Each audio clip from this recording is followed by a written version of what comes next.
जहां प्रेम है वहां आनंद ही आनंद है। और यदि परिवार में सब अपनी जिम्मेदारी निभा करके सब एक दूसरे के हृदय की भावना को समझकर जीते हैं, वो घर स्वर्ग होता है। जैसा कि मैंने कहा भी था शायद कि आकाश में नहीं है स्वर्गों की कोई दुनिया। कहते हैं ना, मरने के बाद, पिताजी के जाने के बाद लिखते हैं बच्चे, हमारे पिताजी स्वर्गवासी हो गए। अब ये तो पिताजी से पूछना पड़ेगा कि स्वर्ग गए कि नहीं। यदि वो स्वर्गवासी हुए और स्वर्ग इतना अच्छा होता है तो उन्होंने कभी आपको बुलाना नहीं चाहा कि आ जाओ भैया, वहां क्यों पड़े हो, ये बहुत अच्छी जगह है। कोई दूसरी दुनिया स्वर्ग नहीं है। जिन परिवारों में माँ बाप दुखी और आंसुओं से रो रहे हो वो घर ही नर्क है, और जिसमें माता पिता की सेवा होती हो, बच्चे संस्कारी हो, वो घर ही स्वर्ग है। और कोई दूसरी दुनिया स्वर्ग की नहीं है। आकाश में नहीं है स्वर्गों की कोई दुनिया, बेकार के भ्रमों में भटकी हुई है दुनिया है। स्वर्ग तो वहीं पर जहां मधुर मीठी वाणी, उस घर कभी न आए कोई भी परेशानी, जिस घर में एक दूजे की बात जाए माने। एक दूसरे को समझकर जहां लोग रहते हैं वो घर स्वर्ग होता है। और एक व्यक्ति भी अगर विपरीत विचारधारा का होता है तो रामायण उसका भी उदाहरण देती है कि क्या होता है।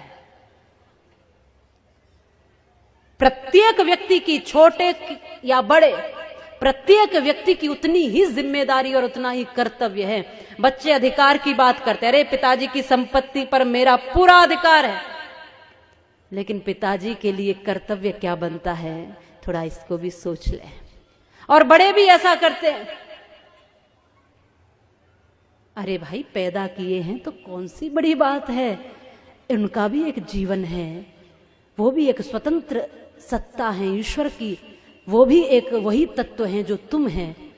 इसलिए छोटा हो ये सोच करके उसको छोटा नहीं समझना है। प्रत्येक व्यक्ति ईश्वर का अंश है। हो सकता है कि बड़े लोग कुछ दिन पहले इस दुनिया में आ गए हैं, बच्चे थोड़े दिन बाद इस दुनिया में आए हैं, बस उतना ही तो अंतर है, समय का अंतर है बस। क्योंकि बड़प्पन तो व्यक्ति के कर्म से होता है। जो छोटों को भी गले से लगा कर चले, जो छोटों को भी संभाल कर चले, जो छोटों को भी उनका कर्तव्य बताते हुए उनकी भावनाओं को समझते हुए चले, वो बड़ा है, चाहे फिर वो कोई भी हो। इसलिए हम सबको एक दूसरे की भावना से जुड़ करके अपना घर मंदिर बनाना है, अपना घर स्वर्ग बनाना है। वो एक गीत गाती थी पहले, घर में महिलाएं माताएं गाती थी कि घर को ही मंदिर बनाऊंगी, कहीं बाहर न जाऊंगी। शायद आप भी गाते हो, पहले हमने सुना था कि सास अपनी को कौशल्या बनाऊंगी, ससुर जी को दशरथ बनाऊंगी, पति को मैं राम बनाऊंगी, कहीं बाहर न जाऊंगी। मैंने ऐसे कुछ शब्द गाती थी कि मैं घर को ही मंदिर बनाऊंगी, घर ही तीर्थ बन जाएगा। जब मैं देखूंगी तो दशरथ और कौशल्या के रूप में देखूंगी सास ससुर को, पति को देखूंगी तो राम के रूप में देखूंगी, और यदि मैं खुद पार्वती बनी तो भोलेनाथ के रूप में देखूंगी, और मेरा तीर्थ, मेरा मंदिर, मेरा घर ही हो जाएगा। फिर बाहर जाने की जरूरत क्या है मुझे, जब घर ऐसा हो जाए। ऐसा माताएं गाती थी, उनके सामान्य शब्दों में कितनी गहराई छुपी होती थी।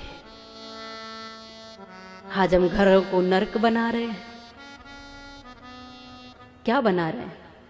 घरों को नर्क बना रहे हैं, स्वर्ग नहीं बना रहे। ये सोचना आपका काम है।